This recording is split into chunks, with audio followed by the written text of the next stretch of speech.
Hey everyone, welcome back to Big Strong Book. I'm Reed, and today we're going to be talking about Quarantine by Greg Egan. I don't have a physical copy of the book because I read it on my Kindle, but this is the first novel by Greg Egan that I've been able to read in its entirety. Last year, or about a year ago, I attempted to read his novel Diaspora, and if anybody has read Greg Egan, or in particular read Diaspora, the beginning of that novel, my goodness, is a thing I wasn't expecting in the slightest to encounter. The birth of consciousness, essentially, and the ideas for Diaspora fascinated me greatly, but in trying to get through it, I think it was just too much for me at the time. And even though I had seen some places online that had said, oh, you should read Diaspora, it's a great place to jump into Greg Egan, so I did. But I should have listened to the people that said Quarantine, because Quarantine was actually, I think, that probably the best, easiest way to start in a book that is very, very good, extremely complex, and of course a great mind fuck, as you always want. So I guess a little background on Greg Egan. So Greg Egan, an author of a little bit of mystery about him, given the fact that he has a great online presence, and at the same time, I believe he has a Twitter account, and he has a website, but of course there are no pictures of him online. He makes a point on his website saying there are no pictures of me on the internet. He doesn't, go to conventions, doesn't sign books, all that stuff, which, more power to him. Whether that just came about as a result of circumstance, or if that was always an intentional thing that he never wanted to be out in the public eye, good for him. I don't fault him for not putting his face out there. But beyond that, he has a very stellar, I guess I could say, reputation as being one of the hardest of hard science fiction authors out there. Hard sci-fi, of course, being sci-fi writing that makes a great effort to make sure that the science and concepts depicted within the story are at least are thoroughly explained. It's not just a shoulder shrug for those concepts. They're 100% thoroughly explained. And he falls into that because he explores some very intricate concepts. I mean, the more you think about it, or even just looking up YouTube videos about these ideas that are dissected within Quarantine, they make sense. It's a lot to digest, especially because within this novel Egan has a bit of a tendency to exposition dump, expo dump. He tends to do that, but that's, I think, 100%. It's out of necessity to explain these scientific concepts to a lay audience. So what is this novel about? Well, Quarantine takes place in the late 21st century, pretty much all of it in and around Australia, where Egan is from. And within this world, in the 2030s, a transparent bubble of sorts, or a spherical prism, was instituted over the solar system. And the stars, or it's not transparent. I shouldn't say that, because that's actually a big part of the novel. Forget I said that. The bubble is, it blocks out the stars. So the solar system itself is intact and is fine for the most part, but you just can't see the stars anymore. it's a sphere that has gone around them and blacked them out. And so humans send probes to what is called the bubble, and they, their probes, it seems like, are able to get out. They're able to get out, but experience extreme time dilation and redshift the closer they get. Kind of like, and it took me a while to think about that, but then I just remembered, oh, well, that's what is theorized to happen when a person or an object crosses the event horizon of a black hole. That for them, time doesn't slow down. I mean, you would probably spaghettify and die, but they continue to fall towards the black hole at a normal, at just, time, but from an outside observer, from somebody watching them on the outside of the event horizon, it seems like they take an insanely long time to fall, whereas the person is falling at from their perspective, normal rate. I mean, it's one of those things with relativity, that, and it's interesting. I think of the movie Interstellar. Spoilers real quick for the movie Interstellar, but at the end, when Matthew McConaughey's character ejects from his ship and falls into the black hole, I don't think we see it from Anne Hathaway's, her character's perspective, whereas for him, he falls very quick, but I don't think it shows her perspective, where she might be outside of the event horizon, to see him fall at an extremely slow rate of speed. I could be wrong, though. Maybe that is in the movie and I just forgot. Anyway, so there's this bubble around that blocks out the stars. Of course, as you can imagine, when something traumatic, but that's hard to be defined or described, happens to humans, you get a big range of, you get the scientific community or the government entities or whatever, who are like, okay, this is interesting, we should investigate. And then you get cults that form, and then there's a terrorist group within this story, a terrorist group that, views their I think they're called the Children of the Abyss, a terrorist group that just kind of goes berserk as a result of the, and you can all tie it back to the bubble. And within this world, mods can be implanted into the human body that allow for various things. And that ties directly into the protagonist of the story, Nick, who is a private investigator. And he gets a call, and he's not sure exactly who his client is, but the call is for a mentally challenged woman, like severely mentally challenged and disabled, developmentally disabled woman who was institutionalized, or, at like this living community where she couldn't really get out of, but they found that she had escaped, and they have no idea where she went. Like, she just walked through the walls and disappeared. And she had done that a couple of times before. Disappeared, but then reappeared, or was seen just outside of the grounds. But, it's said over and over again that her name is Laura, that she shouldn't be able to she doesn't understand. She has the intelligence of like a 5-year-old, if not younger, child. She wouldn't understand how to get out of this place. And so he's sent to investigate the disappearance. And light spoilers, but he is able to track it back to I believe it's to a pharmaceutical company, or a science R&D conglomerate that wants to study her, or they want to use her for something. And it's at this moment that the novel changes, and I'll say a little more about Nick, the protagonist.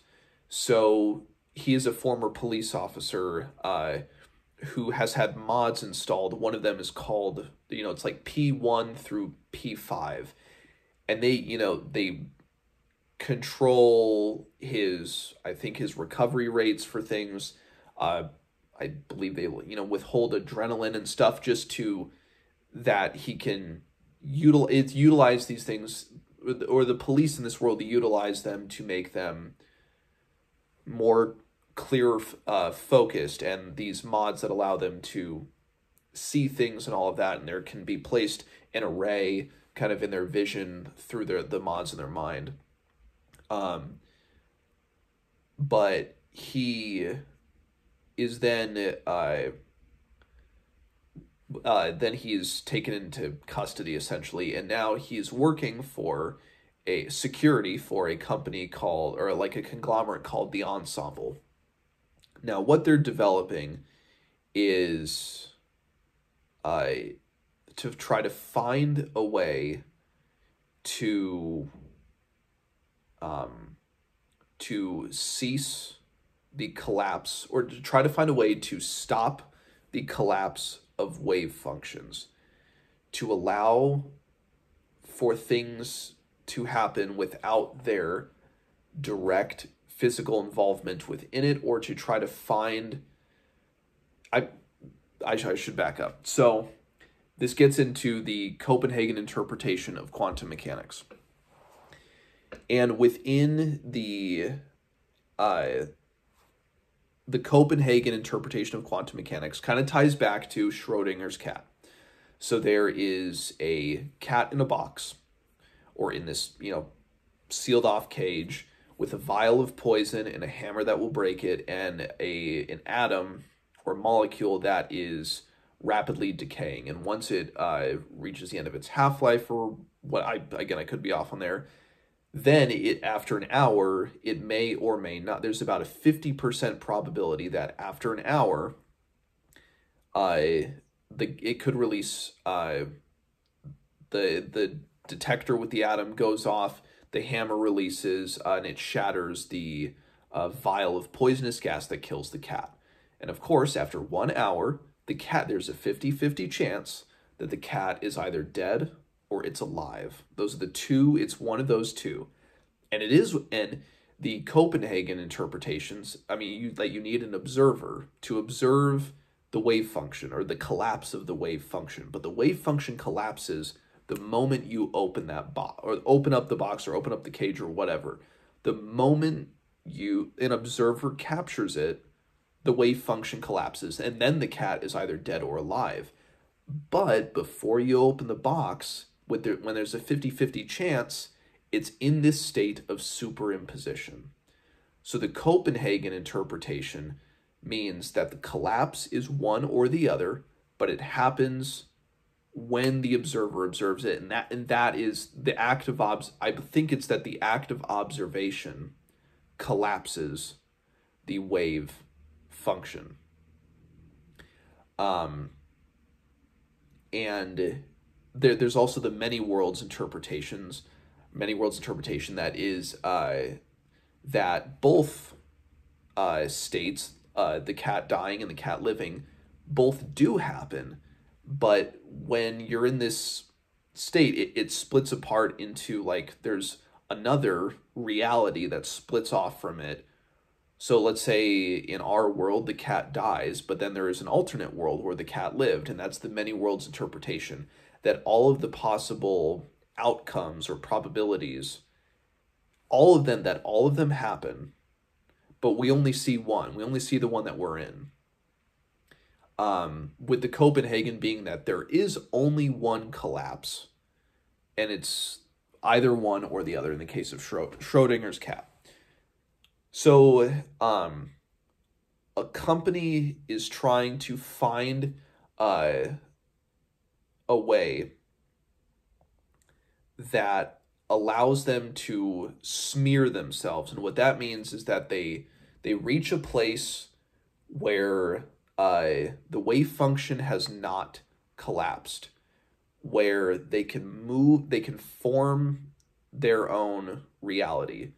The way that the ensemble tests it is they'll do I think you know, it's the whole up down thing with an atom against a silver atom against a screen. I know this is, it ties into quantum mechanics, and it's like you're either going to see the atom go up or down, but it's going to be spin.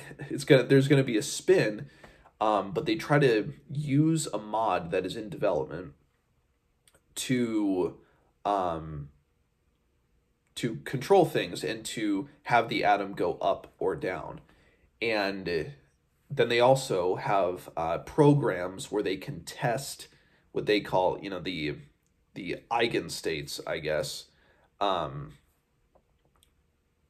you know, rolling 20,000 twos in a row.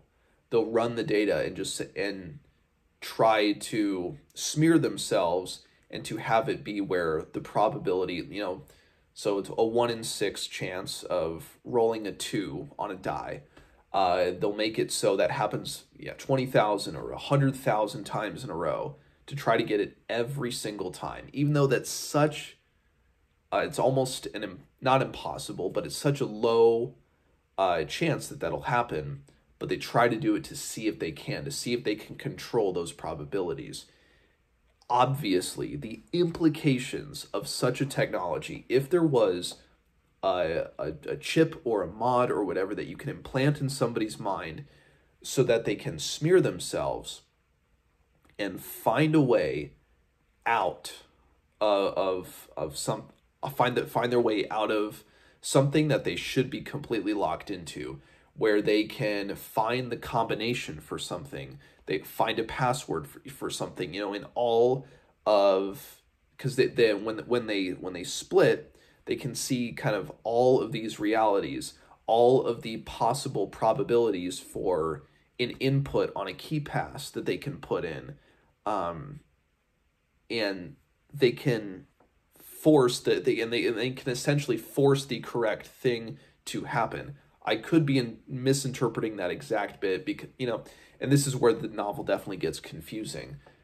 But that's where this novel really shines, is just in the mind games that the reader can just go through in their own mind of the implications of something like this. But then the big thing is, okay, well, you know, there's billions potentially of wave function collapses happening simultaneously.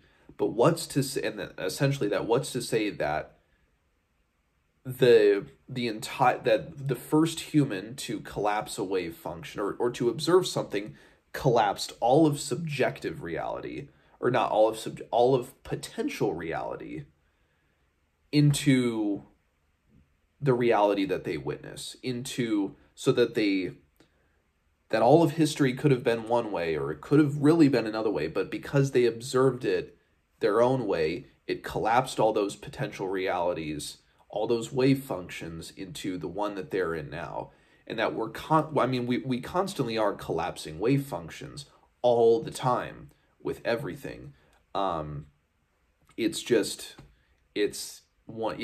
an absolute, you know, the superimposition, we cannot see that with the naked eye. Obviously, that would be nuts if we could, but that's what this mod does. It allows you to see the superimposed states, the superimpositions, right in front of you, and where you can try, and in part of this turns into a heist story too, where the goal is to get to something, but not to collapse yourself until you're already out with it. Because if you aren't, then, you know, it's like getting caught in the middle of a bank robbery. So this novel was very, very fascinating, and I could talk about this for a while. And, you know, I'm intrigued to see how Egan's ideas evolve beyond something as cool as this, because I think this is very interesting.